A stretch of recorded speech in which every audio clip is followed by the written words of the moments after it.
Okay, this is part 3 of Merry Christmas, Geronimo.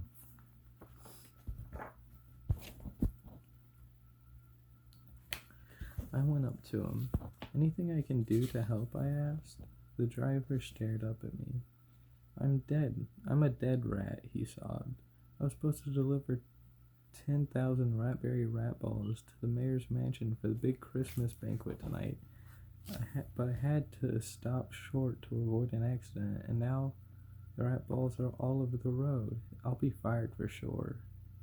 Tears rolled down his fur. He hung his head in despair. What a sad, sad Christmas, he bawled. I have 5 ratlings at home to feed. I need this job to pay the bills. I sat down by his side. Just thinking about the poor hungry ratlings made me want to cry too. I stared down at Ratberry Rat Ball. I stared down at the Ratberry Rat Ball in my paw. It was splashed with mud and snow, and carefully I wiped it clean with the sleeve of my jacket. The gold foil shone like new. It gave me a great idea. I started counting the rodents in the crowd. 10, 20, 30. Yes, there were at least 30 mice, plus the staff of the Rodents Gazette. I jumped to my paws, and it would be more than enough. I turned my attention to the crowd. Who would lend a paw here? I asked. This poor rodent is an awful jam.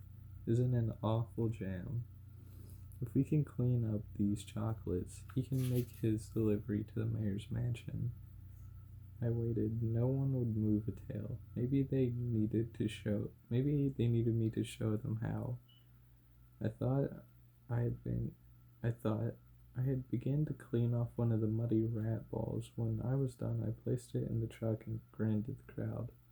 So who wants to volunteer? I squeaked. Still, no one lifted a paw. I'm too busy, said a mouse, staring at her watch. Not today. I have presents to buy, chimed in another, rushing away. I couldn't believe it. Where was the Christmas spirit? Where was the feeling of goodwill? Where was my nice warm parka?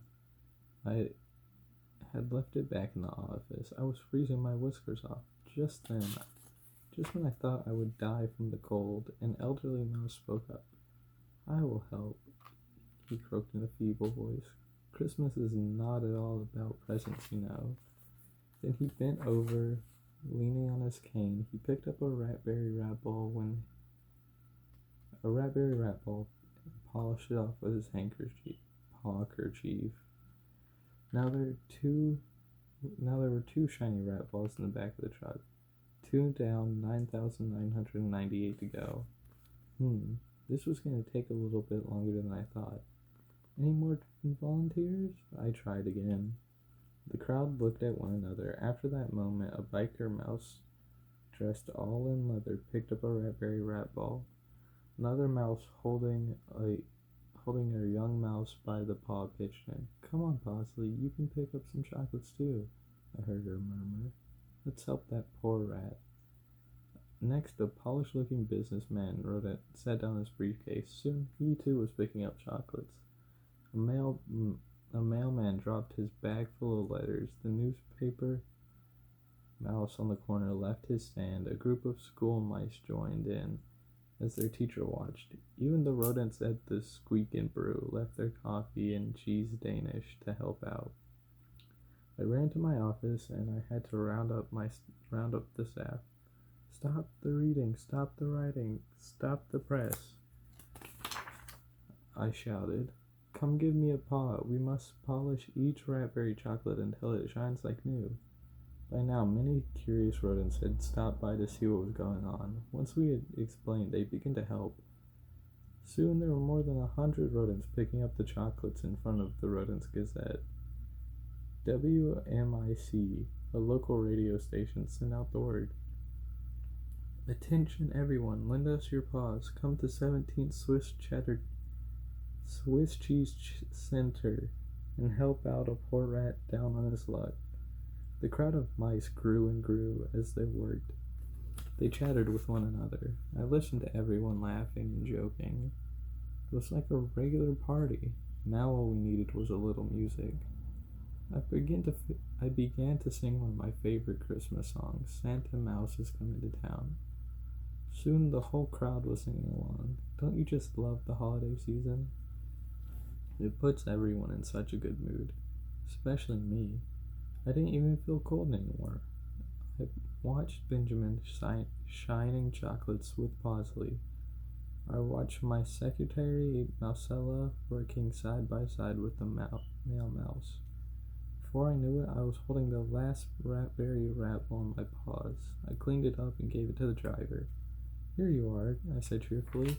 This is the very last one of them, I told him. The driver shook my paw. His smile stretched from ear to ear. Thank you, Mr. Stilton, he gushed. I can see tears glittering in his eyes. Well, yes, my name is Stilton, I corrected him. Geronimo Stilton. But I don't think he understood. He turned to the crowd. I want everyone to thank Mr. Stillman, every one of you. Merry Christmas to you all. Merry Christmas, Merry Christmas. The crowd answered. The driver got into his truck and waved his paw, then he drove off. I was feeling tired but happy. I decided to write an article for my paper. I would write about the true meaning of Christmas. It's not about spending lots of money on presents, it's about being kind to others. Yes, that's what mice mean when they're squeaking about Christmas spirit. I headed up the stairs to my office, but that's when it happened. I stepped on something slippery, flew up in the air, did a somersault, did a triple spin somersault, flew up into the air, landed right on my snout, tumbled down 13 steps and smashed into the pavement. What I'd slipped on, I could barely move, but I had to find out what. With a groan, I looked up. There it was. It was round. It was dirty. I reached out my paw and grabbed it. It was a raspberry rat ball. Jeez, Niblets. It wasn't the last one. It wasn't the last one. Was all I could think. Was all I could mutter, then I fainted. I woke up with a start. Someone was waving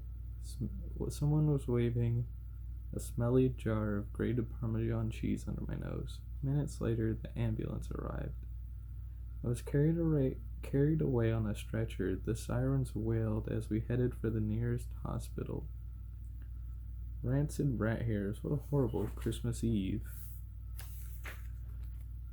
I came back from the hospital with my paw in a cast. I plopped down on my desk. Okay, enough excitement for one day, I told myself. Just then, I glanced out the window. I noticed a little mouse down on the sidewalk. She was about to cross the street right into traffic. My fur stood on end. Cars and trucks raced by at breakneck speed. She would be squashed for sure. In a flash, I scurried outside. Madame, wait, I called. Let me help you cross the road. She had already taken one step off the pavement. I stopped her in the nick of time. I gave her my paw, the one without the cast, of course, and helped her to cross the other side of the road. Thank you, young mouse. Merry Christmas, she murmured. Merry Christmas to you, madame, I answered. I started walking back to my office. Then I turned around to wave goodbye, and Godspeed. To my horror, she was crossing the street again. Once more, I threw myself back into the traffic. Taxis whizzed by me. A bus almost clipped my whiskers. A giant delivery truck blew smoke up my snout. I reached her just in time. You should have told me you wanted to cross again, I said. I held up my paw to stop traffic. Then I helped her use the side of the road again. Thank you, young man. Thank you, young mouse. Merry Christmas, she murmured once more. With a sigh of relief, I headed back towards my office, but then I stopped when I heard the screeching of tires. The tractor trailer had slammed on his brakes. Do you know why? The crazy old mouse was crossing the street again. By now I knew the routine. I threw myself into traffic. I saved her by the skin of her dentures. And what had I gotten for trouble? A medal, a 10-pound box of Cheesy Chew, a free massage at the Restful Rodent. No, my only reward was a broken tail covered in tire tracks. I stared in disbelief. Pain shot through my whole body. Putrid cheese puffs, I shrieked. The old mouse didn't seem to notice my pain. Thank you, young mouse, and Merry Christmas, she murmured. My eyes rolled back in my head. I was about to faint. The last thing I saw was the old lady crossing the street again. What a dreadful Christmas Eve. The ambulance arrived. I was put on a stretcher.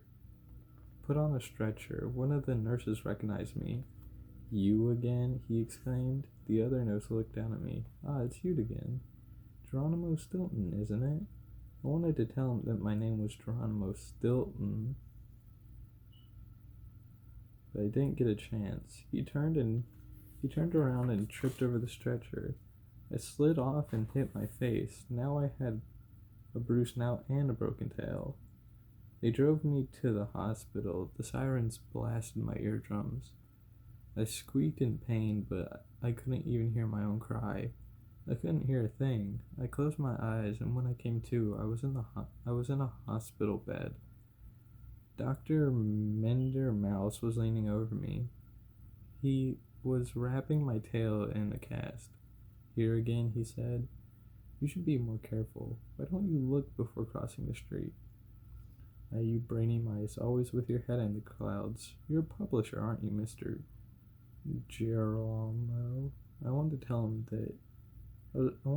about the old mouse and tell him that about the truck. I wanted to tell him my name was not Geronimo, but I couldn't. He was wrapping up my snout in a cast, and I looked just like a mummy. All I could do was mumble, Okay, I'm gonna end it here for that one. Bye.